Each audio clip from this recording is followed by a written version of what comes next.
오늘 말씀의 제목은 영적인 맹인입니다. 한번 따라해서 영적인 맹인. 요한복음 9장을 본문으로 해서 함께 은혜를 나눕니다.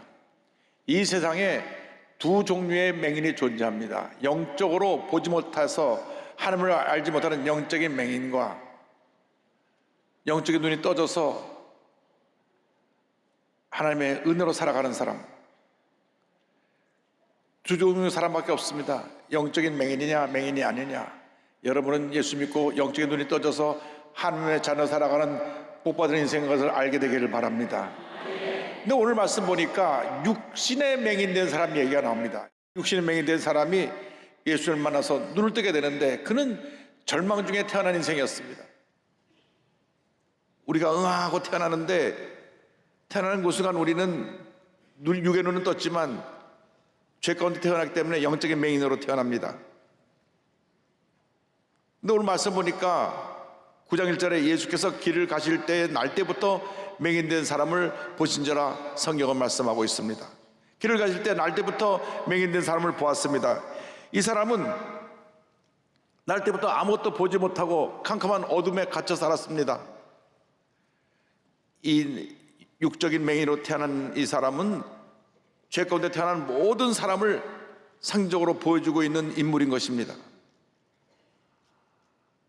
우리가 눈을 뜨고 모든 것을 볼 수 있는 사람으로 태어났든지 육신에 눈을 뜨지 못하고 맹인으로 태어났든지 영적으로 볼 때는 모두가 맹인들입니다. 눈뜬 맹인들인 것입니다. 예수님을 그리스도로 영접할 때 그때 비로소 우리의 영의 눈이 떠지게 되는 것입니다. 육신의 눈을 떴지만 영적인 눈을 뜨지 못한 사람은 늘 육신의 눈으로 모든 것을 보고 판단하려고 합니다. 예수님의 제자들도 날 때부터 맹인된 사람을 보았을 때 세상 사람들의 눈을 가지고 맹인을 바라보고 판단하고 질문을 했습니다. 요한복음 9장 2절입니다. 제자들이 물어 이르되 랍비여 이 사람이 맹인으로 난 것이 누구의 죄로 인함이니까 자기니까 그의 부모니까. 태어날 때부터 앞을 보지 못하는 맹인이었는데 누구 죄 때문에 이렇게 앞을 보지 못하게 되었느냐고 그 사람에서 인간적인 눈으로 보고 그러한 판단을 하고 얘기한 것입니다. 이 사람이 누가 죄가 있기 때문에 이렇게 장애를 갖고 태어났지 왜 정상으로 태어나지 못하는가 하는 일반 사람들의 잘못된 시각으로 예수님께 물어보았습니다. 우리 이웃에 어려움 당한 사람 볼 때 그가 장애를 가졌든지 어떤 어려움에 처했든지 그 사람의 입장에서 생각하고 그를 궁일히 여기고 그를 도와주려고 하고 그의 문제를 해결해 주려고 하는 그것이 바른 모습인데 대부분의 사람들은 남을 보고 판단하고 문제점을 찾아내려고 합니다. 예수님 당시 가장 하나님을 잘 섬긴다고 하는 바리새인들, 율법을 누구보다도 잘 지키고 하나님 앞에 의롭다고 스스로 나는 의인이라 생각하는 그 사람 바리새인들조차도 영적인 맹인이 되어서 안식일에 병을 고친 예수님을 비난하는 것입니다. 9장 16절에 이렇게 말씀합니다. 바리새인 중에 어떤 사람은 말하되 이 사람이 안식일을 지키지 아니하니 하나님께로부터 온 자가 아니라 하며 어떤 사람은 말하되 죄인으로서 어떻게 이러한 표적을 행하겠느냐 하여 그들 중에 분쟁이 있었더니 바리새인들은 이 사람이 눈을 떴다는 사실에 너무나 감사해서 하나님께 감사하고 이런 일이 일어났음을 대해서 주님께 영광을 돌려야 되는데 눈 뜬 거는 관심이 없어요. 왜 안식일 날을 병을 고쳐서 안식일을 어기느냐? 이 사람은 하나님의 율법을 어긴 사람이다. 이 문제를 갖고 논쟁을 했습니다. 우리 모두가 영적인 맹인들입니다. 우리는 더 이상 영적인 맹인으로 살아가면 안 됩니다. 영의 눈을 떠서 주님의 은혜 가운데 살아가야 되는 것입니다. 빛 대신 예수님을 만나서 주님의 은혜 가운데 살아가게 될 때 하나님의 은혜와 축복이 한평생 우리에게 임하게 되는 것입니다. 예수님은 이 세상에 생명의 빛으로 오셨습니다. 9장 5절에 예수님 말씀하셨습니다. 내가 세상에 있는 동안에는 세상의 빛이로라. 주님이 세상의 빛으로 오셨습니다. 빛이신 예수님을 내가 구주로 영접할 때 우리에게 구원의 은혜가 임하게 되는 것입니다. 요한복음 1장 9절과 12절에 이에 대해서 설명합니다. 참 빛 곧 세상에 와서 각 사람에게 비추는 빛이 있었나니 영접하는 자 곧 그 이름을 믿는 자들에게는 하나님의 자녀가 되는 권세를 주셨으니, 생명의 빛 되신 예수님이 맹인된 자를 보셨습니다. 주님이 보실 때 기적이 일어나는 것입니다. 우리가 사람들에게 잘 보이려고 노력하는 그 노력보다 더 중요한 것이, 가장 우선되어야 되는 것이 우리 주님께 잘 보이는 것입니다. 주님이 우리를 잘 보시면 모든 문제 해결되는 것입니다. 근데 사람들은 눈에 보이는 사람들에게 잘 보이려고 자리다툼을 하고 서로 자기 주장을 하고 그런 갈등과 문제를 일으키는 것입니다. 주님 말씀하셨습니다. 내가 세상에 있는 동안에는 세상의 빛이로라. 주님이 세상의 빛이라고 말씀하셨습니다. 믿으신 주님을 바라봐야 합니다. 주님을 바라볼 때 하나님의 놀라운 은혜가 임하게 되는 것입니다. 이 말씀하신 다음 계속해서 주님 말씀하십니다. 6절 7절에 이 말씀을 하시고 땅에 침을 뱉어 진흙을 이겨 그의 눈에 바르시고 이르시되 실로암 못에 가서 씻으라 하시니, 실로암은 번역하면 번역을 받다는 뜻이라 이에 가서 씻고 밝은 눈으로 왔더라. 성경은 말씀합니다. 주님께서 땅에 침을 뱉어 진흙을 이겨 눈에 바른 다음 실로암 못에 가서 씻고 와라. 순종하여 가서 눈을 씻고 오니 눈이 떠지고 모든 것을 밝히 보게 되었습니다. 성경을 보면 예수님께서 병을 고치실 때 대부분의 병자를 말씀 한마디로 고치셨습니다. 내 믿음대로 될지어다. 그 순간 병이 낫고 중병자가 일어나고 맹인의 눈을 뜨고 놀라운 기적들이 나타났던 것입니다. 그런데 성경 전체에서 땅에 뱉어 침 이겨서 눈에 바르고 눈을 뜨게 한 장면은 여기 한 군데밖에 안 나옵니다. 그런데 성경을 살펴보면 창세기에 하나님께서 모든 우주 만물을 말씀 한마디로 창조하시고 사람을 창조하실 때는 흙을 빚어 그 코에 생기를 불어넣으심으로 사람이 되게 만들어 주셨습니다. 창세기 2장 7절입니다. 야훼 하나님이 땅에 흙으로 사람을 지으시고 생기를 그 코에 불어넣으시니 사람이 생명이 된지라. 사람이 살아 움직이는 그러한 존재가 되었다고 성경은 말씀합니다. 이 흙은 어디에나 있는 것입니다. 가치가 없는 것입니다. 무가치한 흙입니다. 누가 흙 한 덩어리를 뜨고 와서 돈으로 바꿔달라면 돈으로 바꿔줄 사람이 없습니다. 온 천지에 있는 것이 흙인데, 그런데 주님의 흙으로 사람을 빚으시고 생명을 불어넣었다고 하는 것은 무가치한 존재인 우리를 주님의 영을 불어넣으심으로 가장 귀한 존재로 만드셨다는 것을 말씀하고 있습니다. 하나님의 영이 들어올 때 우리는 무가치한 존재에서 가장 존귀한 존재로 우리의 삶이 바뀌어지게 되는 것입니다. 예수를 믿기 전에는 우리 무가치한 존재입니다. 죄짓고 불의하고 방탕하고 늘 문제 속에 살았는데 예수를 믿을 때 하나님의 영이 들어와서 무가치한 존재가 이렇게 존귀한 존재로 바뀌게 되었습니다. 마찬가지로 무가치한 이 흙이 예수님 손에 들려서 침으로 이겨 눈에 바를 때, 그리고 실로암 가서 씻고 올 때 눈이 떠지는 기적이 나타나게 된 것입니다. 아무리 무가치한 존재라고 할지라도 주님의 은혜가 임하면 가장 존귀한 존재로 바뀌어지게 됩니다. 여러분의 삶이 바뀌어지고 운명이 바뀌어지고 하나님의 은혜와 축복이 임하게 되는 것입니다. 그래서 맹인이 눈을 뜨게 되었습니다. 자기 눈을 뜨게 한 분이 예수님이라는 것을 알고 예수님이 내 눈을 뜨게 했다고 그런 고백을 합니다. 지금까지 앞을 보지 못했던 맹인이 예수를 만난 후에 눈을 뜨게 된 것입니다. 예수님을 만나면 기적이 일어나는 것입니다. 영이 떠지게 되는 것입니다.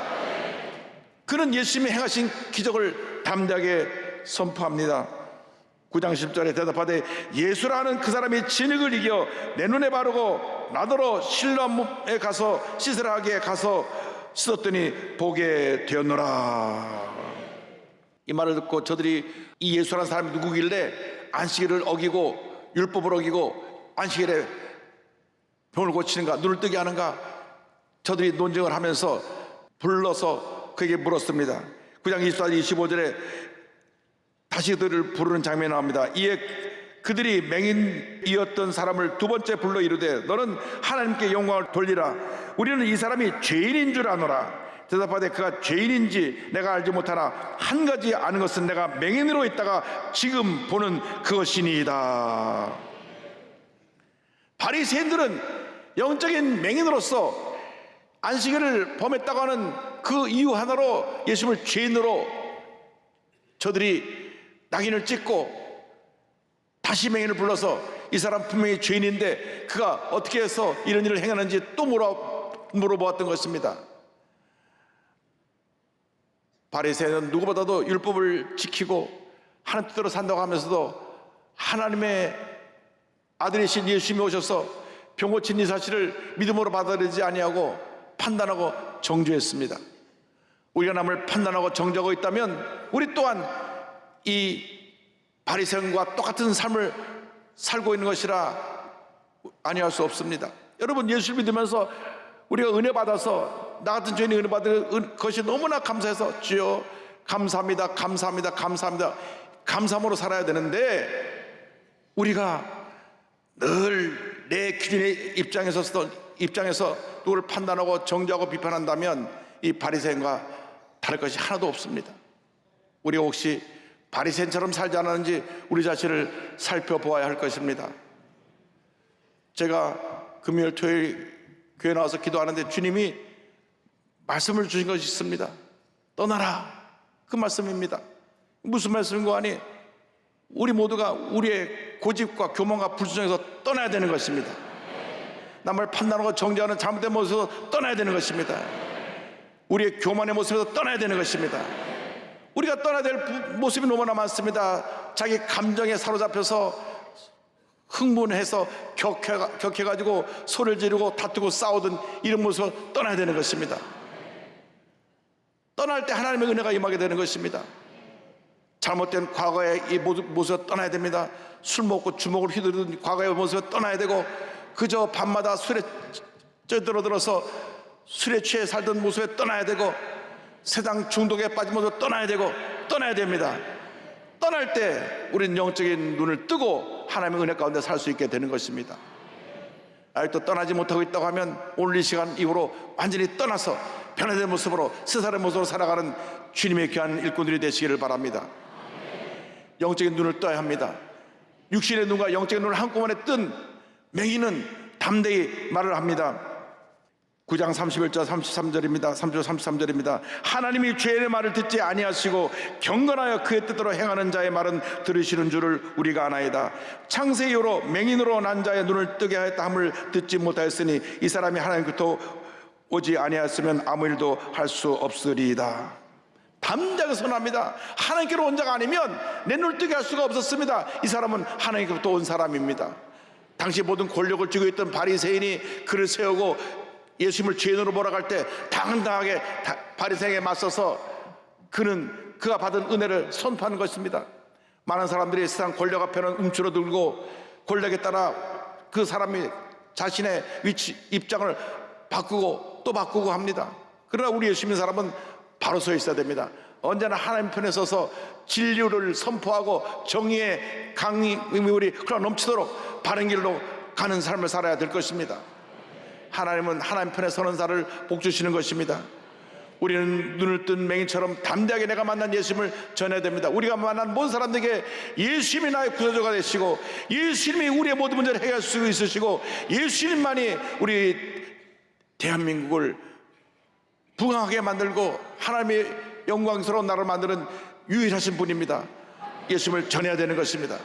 때를 얻든지 못 얻든지 예수님을 전해야 되는 것입니다. 이번에 만나는 모든 이웃에게 예수님을 증거하시기 바랍니다. 이 맹인이 눈을 떴다가 예수님을 증거한 것처럼 여러분이 예수 믿고 영적인 맹에서 눈을 떴기 때문에 이제는 예수님을 전해야 됩니다. 예수님이 나의 구조자가 되십니다. 예수님이 나의 모든 것이 되십니다. 예수님 안에서 모든 문제가 해결됩니다. 예수를 믿고 그 영혼이 잘 되고 범사가 잘 되고 강건하게 되고 생명할 때 풍성한 은혜가 임하되기를 바랍니다. 담대하게 선포하고 또 선포하고 또 선포해야 될 것입니다.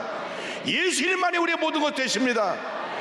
길이요 진리요 생명 되신 예수님을 믿고 의지하고 따라갈 때 하나님의 은혜가 임하게 되는 것입니다. 우리는 바리새인들 되었던 옛날의 모습을 던져버려야 되는 것입니다. 떠나야 되는 것입니다.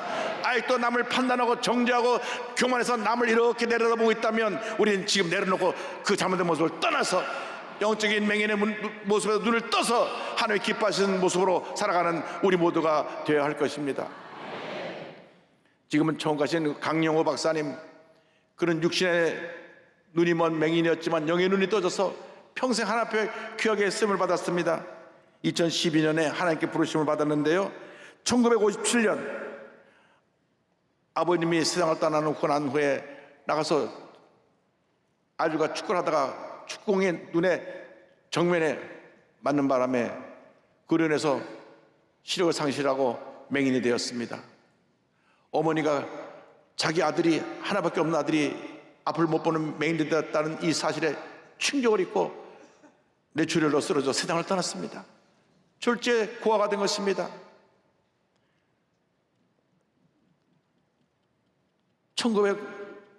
1950년대 얼마나 살기가 힘들었던 때입니까? 6.25 전쟁 후에 모두가 가난과 어려움 속에 고통을 당하고 있을 때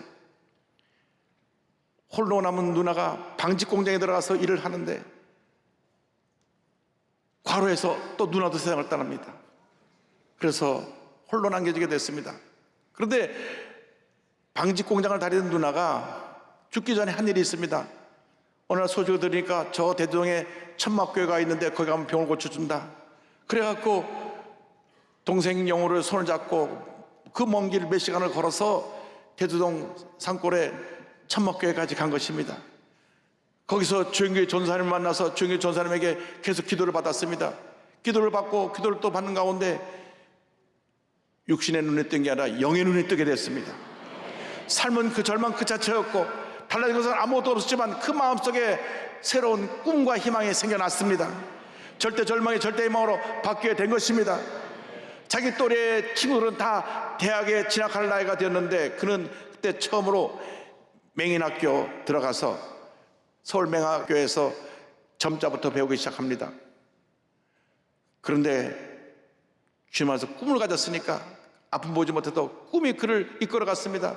연세대학을 입학을 해서 1970년 그 대학의 차석으로 졸업하고 난 다음 그 아내와 함께 꿈꾸던 미국 유학기를 갑니다. 당시 문교부법이 맹인이 외국 가는 것을 허락하지 않았는데 문교부의 모든 분들을 만나서 나는 꼭 미국 가서 공부를 하고 와야 되겠다고 설득을 해서 처음으로 허가해줘서 맹인으로 미국을 가게 되었고 국제 로터리 재단의 장학금을 받고 3년 8개월 만에 미국 피츠버그 대학교에서 교육학 박사를 취득합니다. 1976년 한국 최초로 시각장애인 박사가 되었습니다. 할렐루야. 한국으로 돌아오려고 하는데 한국의 모든 대학교에서 우리는 맹인을 받을 수가 없습니다. 받으려면 우리 학교의 모든 시설을 다 바꿔야 되는데 우리는 그런 시설이 있지 않습니다. 한국의 모든 문이 다 닫혔습니다.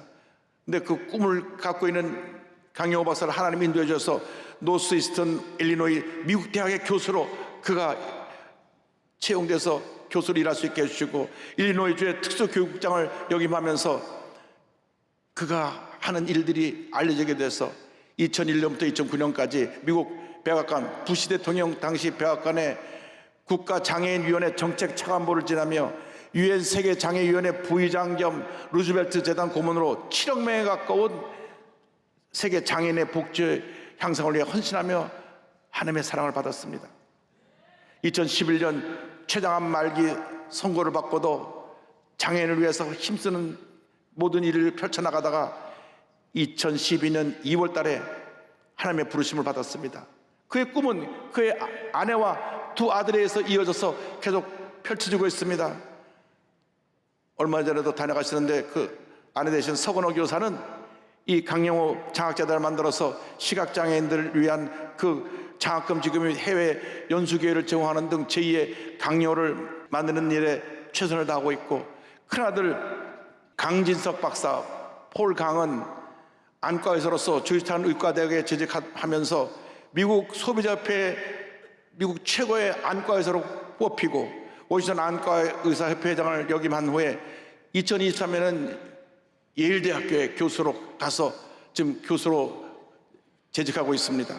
둘째 아들 크리스토퍼 강진영은 에드워드 케네디 상원의원실에서 경력을 쌓으면서 2001년 29세의 나이로 미 상원 수석법률 보좌관에 대해서 최연소 기록을 세웁니다.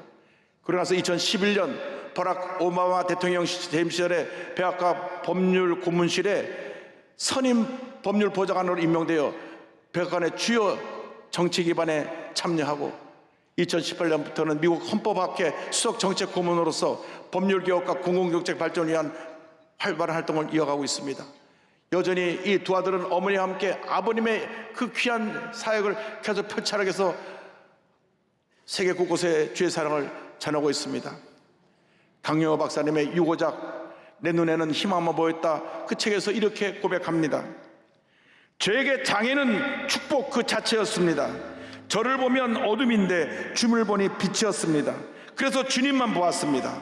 장애는 불편함일 수는 있어도 불완전함은 아닙니다. 누구나 겪을 수 있는 질병과 같은 것입니다. 당신을 지배하는 생각의 장애, 마음의 장애, 영의 장애를 뛰어넘어 나의 장애보다 크신 하나님을 바라볼 때 꿈은 이루어집니다. 하나님은 저의 실명을 통해 저의 삶뿐 아니라 세상을 바꾸셨습니다. 실명을 하기 전 저는 딱히 세상을 살아갈 목적이 없었습니다. 원대한 꿈을 가지고 세상에 나아가 이 세상을 더 아름다운 것으로 만들겠다는 생각 같은 것은 해본 적이 없었던 것입니다. 그런데 실명을 하고 나서야 저는 꿈을 가졌습니다. 그때서야 온전히 하나님의 도구로 살아가겠다는 생각이 들었고 목표가 생기니 공부할 여유도 생겼습니다. 저는 아무것도 보이지 않아도 희망으로 가득 찬 삶을 살았습니다. 제 생애는 결코 고통의 시간들이 아니었으며 하나님이 베풀어 주신 축복의 시간이었습니다.